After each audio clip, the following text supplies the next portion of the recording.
ಇದೀಗ ನಮ್ಮನ್ನ K Amanullah join ಆಗ್ತಾ ಇದ್ದಾರೆ, ಬೀದಿ ಬದಿ ವ್ಯಾಪಾರಿ ಸಂಘದ ಸದಸ್ಯರು. ಅಮಾನುಲ್ಲಾ ಅವರೇ ನಮಸ್ಕಾರ. ಸರ್ ನಮಸ್ತೆ ಸರ್. ಏನೀಗ ಅಂಗಡಿಗಳ ಕಡೆನಲ್ಲಿ ಈ ಫೋನ್ ಪೇದು ಗೂಗಲ್ ಪೇದು ಅದೇನು UPI ಕೋಡ್ ಸಿಸ್ಟಮ್ದೆಲ್ಲ ಸ್ಟಿಕ್ಕರ್ ಇರುತ್ತಲ್ಲ, ಎಲ್ಲ ಕಿತ್ತಾಕ್ಬಿಟ್ಟು ಎಲ್ಲ ಕ್ಯಾಶ್ ಕೊಡಿ ಅಂತ ಇದ್ದೀರಂತೆ. ಓಕೆನಾ? ಕ್ಯಾಶ್ ತಗೊಂಡು ಟ್ಯಾಕ್ಸ್ ಕಟ್ಟಲ್ವಾ ನೀವೆಲ್ಲ? ಸರ್ ಇನ್ನೊಂದು ನೋಡಿ, ನಾವು ಬೀದಿ ಬದಿಯಲ್ಲಿ ನಾವು ವ್ಯಾಪಾರ ಮಾಡೋದು, ನಾವು ಫುಟ್ಪಾತ್ ಅಲ್ಲಿ ವ್ಯಾಪಾರ ಮಾಡೋದು, ಮತ್ತೆ ತಳ್ಳ ಗಾಡಿಯಲ್ಲಿ ಹೋಗಿ ನಾವು ವ್ಯಾಪಾರ ಮಾಡೋದು. ಇವಾಗ ಇವರು ಇದ್ದಕ್ಕಿದ್ದಂಗೆ ಇವರು first phone pay, Paytm, Google pay ಎಲ್ಲ ಲಾಂಚ್ ಮಾಡಿದ್ರು ನೋಡಿ ಸರ್. ಇದು ಕ್ಯಾಶ್ಲೆಸ್ ಅಂತ ಹೇಳ್ಬಿಟ್ಟು ಇವ್ರು ಆವಾಗ್ಲೇ ಏನ್ ಮಾಡ್ಬೇಕಿತ್ತು, ಇವರು ಒಂದ್ ಗೈಡ್ ಲೈನ್ಸ್ ಬಿಡ್ಬೇಕಿತ್ತು. ಇವ್ರ ಗೈಡ್ ಲೈನ್ಸ್ ನಮ್ಗೆ ಬಿಟ್ಟಿಲ್ಲ. ಅಲ್ಲ, 348 ಪೇಜ್ GST ಪುಸ್ತಕ ಇದೆಯಲ್ಲ, ಓದ್ಕೊಳ್ಳಿಲ್ವಾ ನೀವು? ಸರ್ ಕೇಳಿಸ್ತಾ ಇಲ್ಲ. ಆಮೇಲೆ ಅಮಾನುಲ್ಲಾ ಅವರೇ, ಎರಡು ಪ್ರಶ್ನೆ ಬರುತ್ತೆ, ಕೇಳಿಸ್ಕೊಳ್ಳಿ ನೀವು. ಕೇಳಿಸ್ತಾ ಇಲ್ಲ ಅಂತ ಕಾಣುತ್ತೆ ನನ್ನ ಪ್ರಶ್ನೆ ಏನ್ ಗೊತ್ತಾ? ಈಗ ಅವ್ರು ಹೇಳೋದು, ಈಗ ಕಾನೂನ ನೈತಿಕತೆನಾ ಅಂತ ಎರಡು ಪ್ರಶ್ನೆ ಬರುತ್ತೆ ಇದರಲ್ಲಿ. ಕಾನೂನು ಅಂತ ಹೋದಾಗ ನೀವು GST ಆಫೀಸರ್ನೋ ಕಮರ್ಷಿಯಲ್ ಟ್ಯಾಕ್ಸ್ ಆಫೀಸರ್ನೋ ಕೇಳಿದಾಗ ಏನಪ್ಪಾ 2017 ಫುಲ್ ದಪ್ಪ ಅಕ್ಷರದಲ್ಲಿ ನಾನು ಪುಸ್ತಕ ಪ್ರಿಂಟ್ ಮಾಡಿಸಿದ್ದೀನಿ, 348 ಪೇಜು, ಅದರಲ್ಲಿ GST ನಂಬರ್ ತೋರಿಸು ನಿನ್ನ ಅಂಗಡಿಯಲ್ಲಿ, 40 ಲಕ್ಷ ಆದ್ಮೇಲೆ ರಿಜಿಸ್ಟರ್ ಮಾಡ್ಕೋ ಅಂತ ಇತ್ತು, ನೀನ್ ಯಾಕೆ ಓದ್ಕೊಳ್ಳಿಲ್ಲ ಅಂತ ಕೇಳ್ತಾರೆ. ನೈತಿಕವಾಗಿ ಅಂತ ಬಂದಾಗ ಇದ್ರ ಬಗ್ಗೆ ಅರಿವು ಮೂಡಿಸ್ಬೇಕಾಗಿತ್ತು, ಯಾರು ಅರಿವು ಮೂಡಿಸಿಲ್ಲ ಅಲ್ವಾ? ಸರ್ ಫುಟ್ಪಾತ್ ಅಲ್ಲಿ ನಾವು ಟ್ರಾನ್ಸ್ಲೇಷನ್ ನಾವು ಮಾಡಕ್ ಹೋದ್ರೆ ನಮ್ಗೆ GST ಎಲ್ಲಿಂದ ಬೀಳತ್ತೆ ಸರ್? ಈಗ ನಾವು ಟ್ಯಾಕ್ಸ್ ಕಟ್ಬೇಕು, 20 ಲಕ್ಷ ಮೇಲೆ 40 ಲಕ್ಷ ಮೇಲೆ ಮಾಡಿದ್ಯಾ ಅಂತ ಹೇಳಿದ್ರೆ, ಈಗ ಫುಟ್ಪಾತ್ ಅಲ್ಲಿ ನಾವೇನ್ ಬಿಲ್ ಅರಿಬೇಕಾ ಸರ್? ನಾವು ಆಲ್ರೆಡಿ ನಾವು ಟ್ಯಾಕ್ಸ್ ಕೊಟ್ಟಿ ನಾವು ಬಟ್ಟೆ ತಗೊಂಡ್ಬರೋದು. ಈಗ ನೋಡಿ, ಫಾರ್ ಎಕ್ಸಾಂಪಲ್ ನಂದೇ ಒಂದು ಬಟ್ಟೆ ಅಂಗಡಿ ಇದೆ ಫುಟ್ಪಾತ್ ಅಲ್ಲಿ, ನಾನು ಒಂದು ಬೀದಿ ವ್ಯಾಪಾರಿನೇ, ನಾನು ಟೌನ್ ಬಿಲ್ಡಿಂಗ್ ಕಮಿಟಿ ಮೆಂಬರ್ ಬೇರೆ ಸೌತ್ ಲಿಮಿಟ್ ಅಲ್ಲಿ. ಈಗ ನಾನು ಟ್ಯಾಕ್ಸ್ ಕಟ್ಟಿ ನಾನು ಒಂದ್ 10,000 ನಾನು ಐಟಮ್ ತಗೊಂಡ್ಬಂದೆ, ಅದರಲ್ಲಿ 5% ಹೋಗತ್ತೆ. 5% ಹೋಗಿದ್ರೆ ಈಗ ನಾವು ಇಲ್ಲಿ ದುಡಿಯೋದು ನಾವು ಒಂದು 800 ರೂಪಾಯಿ 1000 ರೂಪಾಯಿ ದುಡಿಯೋದು ನಾವು. ಈಗ ನಾವಲ್ಲಿ ಟ್ಯಾಕ್ಸ್ ಕಟ್ಬೇಕಂತ ಹೇಳಿದ್ರೆ ಈಗ ನಮ್ಗೂ ಏನು ಇಲ್ಲಿ ನಾವು ಬಿಲ್ ಅರಿಯಕ್ ಆಗತ್ತ? ನಾವು ಆಗಲ್ಲ. ಇವರು ಏನಂತ ಹೇಳಿದ್ರೆ ತುಂಬಾ ಸರ್ಕಾರ ತಪ್ಪೇ ಮಾಡ್ತಾ ಇರೋದು, ನಮ್ ಮೇಲೆಲ್ಲ ಬೀದಿ ವ್ಯಾಪಾರಿ ಮೇಲೆಲ್ಲ ದೌರ್ಜನ್ಯ ಮಾಡ್ತಾ ಇರೋದು ಸರ್. ಇದು ಅಮಾನುಲ್ಲಾ ಅವರೇ, ಸರ್ಕಾರ ಮಾಡ್ತಿರೋ ಕೆಲಸ ಅಲ್ಲ. ಮತ್ತು ಇವ್ರ ಹತ್ರ ಏನಂತ ಹೇಳಿದ್ರೆ ಸರ್ಕಾರದಲ್ಲಿ ದುಡ್ಡಿಲ್ಲ, ಹೆಂಗೋ ಕಿತ್ತಾನ ಇವ್ರ ಹತ್ರ, ಹೆಂಗೋ ಒಂದ್ ಮಾಡೋಣ, ನಾವು ತೊಂದ್ರೆ ಕೊಡೋಣ, ಸಾಯಿಸ್ಬೇಕು ನಮ್ಗೆಲ್ಲ. ಇವರು ಬೀದಿ ವ್ಯಾಪಾರಿಗಳಿಗೆ ಸಾಯಿಸ್ಬೇಕು, ಎಲ್ಲೋದ್ರೂ ಬೀದಿ ವ್ಯಾಪಾರಿನೇ ಸಿಕ್ಕದ್ ಇವ್ರಿಗೆ. ಕರೆಕ್ಟ್. ಮಾತಾಡಿಸ್ತೀನಿ ನಾನು. ಈಗ ನೋಡಿ, ಇನ್ನೊಂದು ಸಂಗಮೇಶ್ ಕೋಳಿ ಅವರೇ, ಒಂದ್ ನಿಮಿಷ ಬೇರೆ ಪ್ಯಾನಲಿಸ್ಟ್ಗಳು ಇದ್ದಾರೆ, ಒಂದು ನಿಮಿಷ. ಈಗ ಸಂಗಮೇಶ್ ಇಲ್ಲೇನಾಗ್ತದೆ ಅಂದ್ರೆ, ಒಬ್ಬ ಬೀದಿ ವ್ಯಾಪಾರಿಯ ಪರ್ಸೆಪ್ಷನ್ ಇದು, ಇವ್ರ ಹತ್ರ ದುಡ್ಡಿಲ್ಲ, ಬೀದಿ ವ್ಯಾಪಾರಿನ ಸಾಯಿಸ್ಬೇಕು, ಇದೊಂದು ಗುರಿ ಇದೆ. ನಾಗರಾಜಾಚಾರ್ಯ ಅವ್ನು ಕೇಳಿದ್ರೆ, ಇದ್ರಲ್ಲಿ ನಾವು ರಾಜಕೀಯ ತರಬಾರ್ದು, ರಾಜಕೀಯಕ್ಕೂ ಇದಕ್ಕೂ ಸಂಬಂಧ ಇಲ್ಲ, ಇದು ಬಂದಿರೋದು ಫಸ್ಟ್ ಒಂದು ನೋಟಿಸ್ ಅಷ್ಟೇ ಬಂದಿರೋದು, ಇದು ಫೈನಲ್ ಆರ್ಡರ್ ಮಾಡಿಲ್ಲ. ನೀವು ಎಕ್ಸ್ಪ್ಲೈನ್ ಮಾಡೋಕ್ಕೆ ರೆಡಿ ಇದ್ದರೆ, ಒಂದು ವಿವರಿಸಿದ್ರೆ ನೀವು ಬಗೆಹರಿಯುತ್ತೆ ಅನ್ನೋ ಆ್ಯಂಗಲಲ್ಲಿ ಆರ್ಥಿಕ ತಜ್ಞರು ಮಾತಾಡ್ತಾ ಇದ್ದಾರೆ. ಒಬ್ಬ ಬೀದಿ ವ್ಯಾಪಾರಿ ಈಗ ಇಷ್ಟಪ್ಪ ನೋಟಿಸ್ ಬಂದಿರೋದು, 6,500 ನೋಟಿಸ್ ಏನಮ್ಮ? 6,500 ನೋಟಿಸ್, 6,500 ಜನ ನೋಟಿಸ್ಗಳು ಹಿಡ್ಕೊಂಡು ಕಮರ್ಷಿಯಲ್ ಟ್ಯಾಕ್ಸ್ ಆಫೀಸ್ ಮುಂದೆ ಕ್ಯೂ ನಿಂತ್ಕೊಳ್ಳೋದ? ಎಷ್ಟು ವಾರ ಬೇಕು ಇದೆಲ್ಲ ವಿವರಣೆ ಕೊಡೋಕ್ಕೆ? ಹೋಗ್ಲಿ, ಅವ್ರು ಡೇಟಾ ಕಲೆಕ್ಟ್ ಮಾಡೋಕ್ಕೆ ಎಷ್ಟು ದಿನ ಬೇಕು ಅವ್ರಿಗೆ? 4 ವರ್ಷದಿಂದ ಏನೇನು ವ್ಯಾಪಾರ ಮಾಡಿದ್ದೀನಿ ನಾನು, ಯಾರಿಗೆ ಸೀರೆ ಮಾರಿದ್ದೀನಿ, ಯಾರಿಗೆ ಜೀನ್ಸ್ ಪ್ಯಾಂಟ್ ಮಾರಿದ್ದೀನಿ, ಯಾರಿಗೆ ರೌಕೆ ಮಾರಿದ್ದೀನಿ ಅಂತ ಎಷ್ಟು ವರ್ಷ ಬೇಕು ಅವ್ರಿಗೆ ಕಲೆಕ್ಟ್ ಮಾಡೋಕ್ಕೆ? ಯಾರ ಹತ್ರ ಸಾಲ ತೊಗೊಂಡಿದ್ದೆ? 4 ವರ್ಷ 5 ವರ್ಷಗಳ ಕಾಲ ಆಗಿರೋ ಟ್ರಾನ್ಸಾಕ್ಷನ್ನ ಅವ್ರು ಕೊಟ್ಕೊಂಡು ಕ್ಯೂ ನಿಂತ್ಕೋಬೋದಾ? ಈಗ ATM ಮುಂದೆ ಜನ ಕ್ಯೂ ನಿಂತಿದ್ದಾಗ ಏನಂದಿದ್ರಿ ನೀವು? ಜನ ಸಾಯಿಸ್ಬಿಟ್ರು ಮೋದಿ ಎಂದಿದ್ರಿ.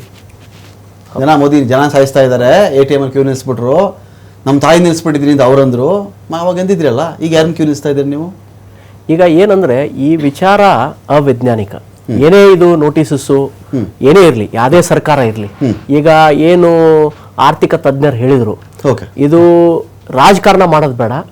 ಈಗ ನಾವು ಒಂದ್ ಮಟ್ಟಕ್ಕೆ ಏನ್ ಮಾಡ್ಬೇಕಂತಂದ್ರೆ, ಈಗ ಯಾವುದೇ ಒಂದು ಫೈನಾನ್ಸಸ್ ಪ್ರೋಟೋಕಾಲ್ ಅಂತ ಮಾಡ್ತಾರೆ. ಪ್ರೋಟೋಕಾಲ್ ಅಂದ್ರೆ ಬುಕ್, ನೀವು ಹೇಳಿದ್ರಿ, ಈಗ ಬಿಡುಗಡೆ ಆಗೋದು ಸೆಂಟ್ರಲ್ ಗೌರ್ಮೆಂಟ್ ಇಂದ. ಅದು ಬಿಡುಗಡೆ ಆದ ತಕ್ಷಣ ನಾವು ಅದನ್ನ, ನೀವು ಹೇಳಿದ್ರಿ ಈಗ ಬೀದಿ ನಾಟಕನೋ ಇನ್ನೊಂದು ನಾವು ಪ್ರದರ್ಶನ ಮಾಡಿ ಜನಕ್ಕೆ ಫಸ್ಟ್ ಅವೇರ್ನೆಸ್ ಹುಟ್ಟಿಸ್ಬೇಕು. ಇದರಿಂದ ಏನಾಗತ್ತಪ್ಪ ಮುಂದೆ ಅನ್ನೋದನ್ನ ತಿಳಿಸಿ, 1 ವರ್ಷನೋ 2 ವರ್ಷನೋ, ಈಗ ಹೆಂಗ್ ಪ್ಲಾಸ್ಟಿಕ್ ಬ್ಯಾನ್ ಮಾಡಿದ್ರು ಆ ತರ ಒಂದು ಮಾಡಿದ್ರೆ ಕೇಂದ್ರ ಸರ್ಕಾರಕ್ಕೂ ಹೆಸರು ಬರುತ್ತೆ, ರಾಜ್ಯ ಸರ್ಕಾರಕ್ಕೂ ಹೆಸರು ಬರುತ್ತೆ. ಈಗ ಕೇಂದ್ರ ಸರ್ಕಾರದಲ್ಲಿ ನಿರ್ಮಲಾ ಸೀತಾರಾಮನ್ ಅವರು ನಮ್ಮ ಕರ್ನಾಟಕದಿಂದ ರಾಜ್ಯಸಭಾ ಮೆಂಬರ್ ಅವರು, ಬೇರೆ ಕಡೆಯಿಂದ ಅಲ್ಲ.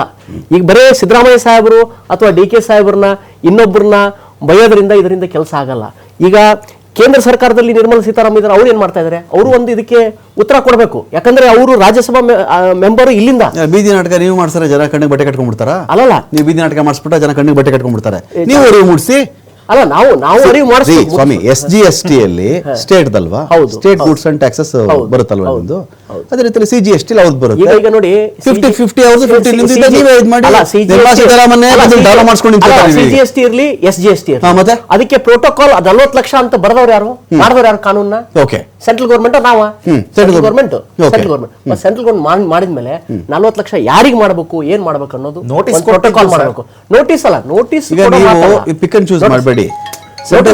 ಭಾರತದ ಸರ್ಕಾರವನ್ನ ಒಕ್ಕೂಟ ವ್ಯವಸ್ಥೆ ಅಂತ ಕರಿತೀರಾ ನೀವು, ಕೇಂದ್ರೀಕೃತ ವ್ಯವಸ್ಥೆ ಅಂತ ಕರಿತೀರಾ? ಅದು ಈಗ ಒಕ್ಕೂಟದ ವ್ಯವಸ್ಥೆ ಅಲ್ವಾ? ಹೌದು. ಎಲ್ಲ ರಾಜ್ಯಗಳಿಂದ ತಾನೇ ಕೇಂದ್ರ ಅಂತ ಆಗಿರೋದು. ಈ ರಾಜ್ಯದಿಂದ ರೆಪ್ರೆಸೆಂಟೇಟಿವ್ ಇಲ್ವಾ? ಅದಕ್ಕೆ ರೆಪ್ರೆಸೆಂಟೇಟಿವ್ ಇದ್ರೆ ನಿಮಗೆ ಲಾಸ್ಟ್ ಟೈಮ್ ನೀವು ಹೇಳಿದ್ರಲ್ಲ, ನಮ್ಮ ಸರ್ಕಾರಕ್ಕೆ ಯಾರು ಕೇಳಿದಿರಿ ನೀವು? ಕಮರ್ಷಿಯಲ್ ಟ್ಯಾಕ್ಸ್ ಇವತ್ತು ಮಾಡಿದ್ರಲ್ವಾ? ಕ್ವಶ್ಚನ್ ಮಾಡಿ 50,000 ಕೋಟಿ ನಮಗೆ ಡೆಫಿಷಿಯನ್ಸಿ ಇದೆ. ಇಷ್ಟು ಬಾರಿ ಚರ್ಚೆ ನಾನು ಕೇಳ್ತಿರೋದು, ರಾಜ್ಯದ ರೆಪ್ರೆಸೆಂಟೇಟಿವ್ ಒಬ್ರು ಈ ವಿಚಾರವನ್ನ ನಿರ್ಮಲಾ ಸೀತಾರಾಮನ್ ಅವ್ರ ಬಳಿಯಲ್ಲೋ GST ಕೌನ್ಸಿಲ್ ಮುಂದೆನೋ ಕೇಳಿದಾರಾ? ಕೇಳಬಾರ್ದು ಅಂತ ಹೇಳಿದಾರಾ? ಕೇಳಬಾರ್ದಂತಲ್ಲ. ಆದ್ರೆ ಏನಂತಂದ್ರೆ ಈ ಪ್ರೋಟೋಕಾಲ್ ಮಾಡಬೇಕಾದ್ರೆ ಅವ್ರಿಗೆ ಒಂದು ಜ್ಞಾನ ಬೇಕಲ್ಲ, ಬೇಕು. ಅವ್ರ ಫೈನಾನ್ಸ್ ಮಿನಿಸ್ಟರ್ ಅಂದ್ರೆ ಬೇಕು, ಅವ್ರು ಕೇಳಲೇಬೇಕಂತಲ್ಲ. ಅವ್ರಿಗಿಲ್ಲ ಅಂದ್ರೆ 4 ವರ್ಷದಿಂದ ಸುಮ್ಮನೆ ಕೂತಿದ್ರಿ ನೀವು. ಅಲ್ಲ ಅಂದ್ರೆ ಇಲ್ಲ ಅಂದ್ರೆ ಕೇಂದ್ರ ಸರ್ಕಾರಕ್ಕೆ ಇಲ್ಲ ಅಂತ ಅರ್ಥ ನಿಮ್ ಪ್ರಕಾರ. ಹೌದಾ? ಒಪ್ತೀರಾ ನೀವು? ಅಲ್ಲ ರೀ, ನೀವೇನ್ ಮಾಡಿದ್ರಿ ಅದನ್ನ ಹೇಳಿ. ಪ್ರೋಟೋಕಾಲ್ಸ್ ಬರೋದೇ ಅವರಿಂದ. ಇವ್ರೇನ್ ಹೇಳ್ತಾರೆ ಗೊತ್ತಾ? ಸ್ಟೇಟ್ ಕಮರ್ಷಿಯಲ್ ಟ್ಯಾಕ್ಸ್ ಅವ್ರು ಕೊಡ್ತಾ ಇರೋದು ಸೆಂಟ್ರಲ್ ಸ್ಟೇಟ್ ಕಮರ್ಷಿಯಲ್ ಟ್ಯಾಕ್ಸ್ ಕೊಡ್ಲಿ, ಸೆಂಟ್ರಲ್ ಇದು ಕೊಡ್ಲಿ, ಯಾರೋ ಕೊಡ್ಲಿ ಡಿಪಾರ್ಟ್ಮೆಂಟ್, ಈ ಟ್ಯಾಕ್ಸ್ ಎಲ್ಲಿ ಕಲೆಕ್ಟ್ ಆಗುತ್ತೆ ನೀವು ನನಗೆ ಹೇಳಿ? ಅದು ಹೋಗೋದೇ ಸೆಂಟ್ರಲ್ ಗೌರ್ಮೆಂಟ್ ಗೆ. ಈ ದುಡ್ಡು ಏನು ಬೀದಿ ವ್ಯಾಪಾರಿಗಳು ಏನೇ ಅದು ಡೈರೆಕ್ಟ್ ಆಮೇಲೆ ಬರೋದು ನಮಗೆ.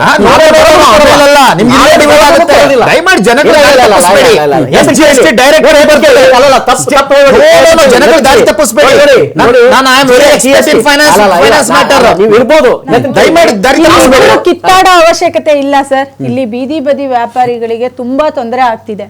ಅವ್ರಿಗೆ ಒಳ್ಳೆ ರೀತಿಲಿ ಮಾಹಿತಿ ತಲುಪಿಸಿ ಅದರಿಂದ ತಗೊಂಡು ಟ್ಯಾಕ್ಸ್ ತಗೋತೀವಿ ನಾವು ಅಂತ ಇನ್ನೊಂದು ವಿಚಾರ ಬಂದಿದೆ ಕಮರ್ಷಿಯಲ್ ಟ್ಯಾಕ್ಸ್ ಡಿಪಾರ್ಟ್ಮೆಂಟ್ ಇಂದಾನೆ.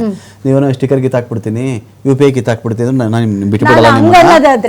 ಈಗ ನಾನು ಇನ್ನೊಂದು ಕೇಳ್ತೀನಿ ಮೇಡಮ್, ಈ 40 ಲಕ್ಷ ವಹಿವಾಟಲ್ಲಿ 40 ಲಕ್ಷ ಟರ್ನ್ ಓವರ್ ಅಂತ ಏನ್ ಬರ್ತಾ ಇದೆಯಲ್ಲ, ಅದನ್ನ ನೀವು ವಿಂಗಡಿಸಿ ಕೇಳಿದಾಗ ಈಗ ನೀವು ವಿಂಗಡಿಸಿ ಯಾವ ತರ ಹೇಳ್ತೀರಿ? ಇವಾಗ ನೀವು ಹೇಳಕ್ ಆಗಲ್ಲ ಸರ್, ನೆನ್ಪಿರಕ್ ಆಗಲ್ಲ ಎಲ್ಲಾನು ಅಲ್ವಾ?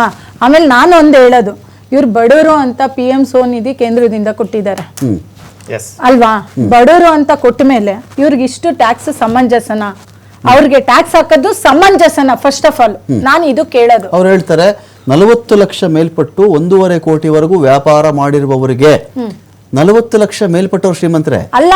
ಇಲ್ಲಿ ನೀವು ಅರ್ಥ ಮಾಡ್ಕೊಳ್ಳಿ ಇದನ್ನ. 40 ಲಕ್ಷದಿಂದ 1.5 ಕೋಟಿವರೆಗೂ ನೀವು ಯಾರಾದ್ರೂ ವ್ಯಾಪಾರ ವಹಿವಾಟು ಮಾಡ್ತಾ ಇದ್ರೆ ಅಂಥವ್ರ ಮೇಲೆ 1% ನಾನು ಟ್ಯಾಕ್ಸ್ ಹಾಕೋದು ವಹಿವಾಟಿಗೆ.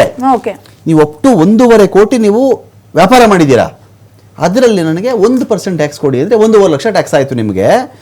ಅಬೌವ್ 40 lakhs ಗೂಡ್ಸ್ ಅಲ್ಲಿ, ಅಬೌವ್ 20 lakhs ಸರ್ವಿಸಸ್ ಅಲ್ಲಿ.